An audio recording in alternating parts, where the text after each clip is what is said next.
that we're going to talk about today was very impressive to me because, first of all, we know for sure that it's authenticity. It is military film footage, which you and I know is our favorite because, there's a way to document, record that, where we know the source of it. There's so much that is AI generated these days, and there are great civilian videos, but it's really hard to trust them if they're not multi-source.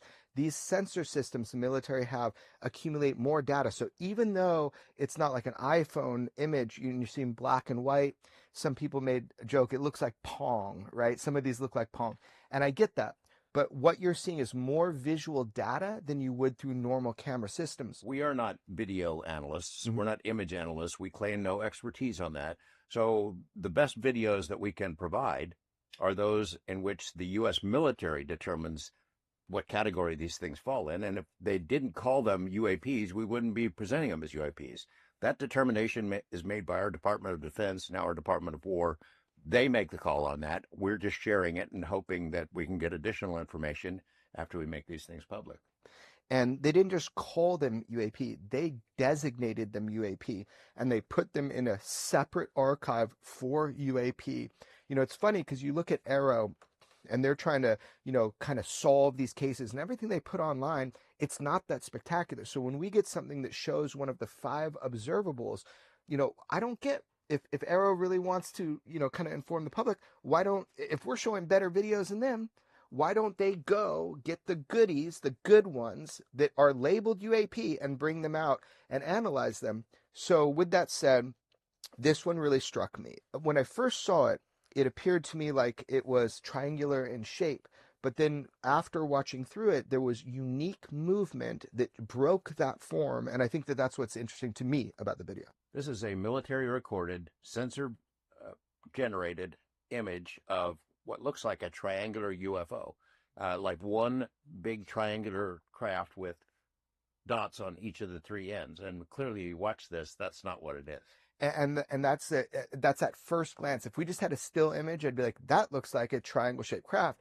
But that's the beauty of having the full video, is you see a break in that formation and a pretty distinct and interesting movement. Now, again, our military said, our Department of Defense or Department of War now said that this is a formation. It's a very interesting set of words. If these are orbs, like 3 independent orbs, and they break that formation.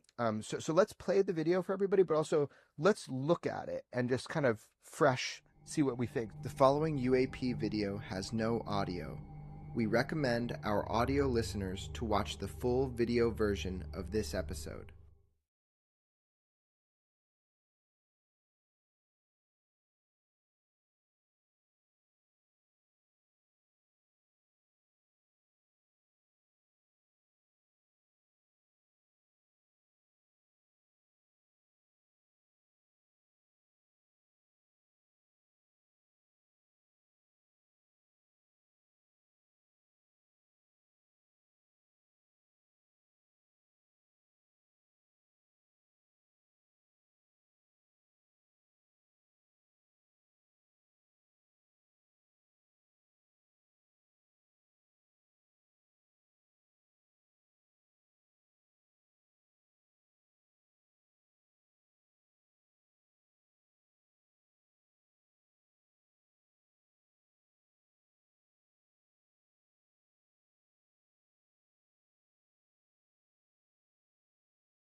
Like a slingshot. Yeah, that's clearly not one craft with 3 points of light on the corners. Right. So these objects seem to be aware and intelligent of one another, and they're keeping like equidistant as they fly. But then all of a sudden, you see one make this playful little move as if it drops back in the formation and then comes forward again. But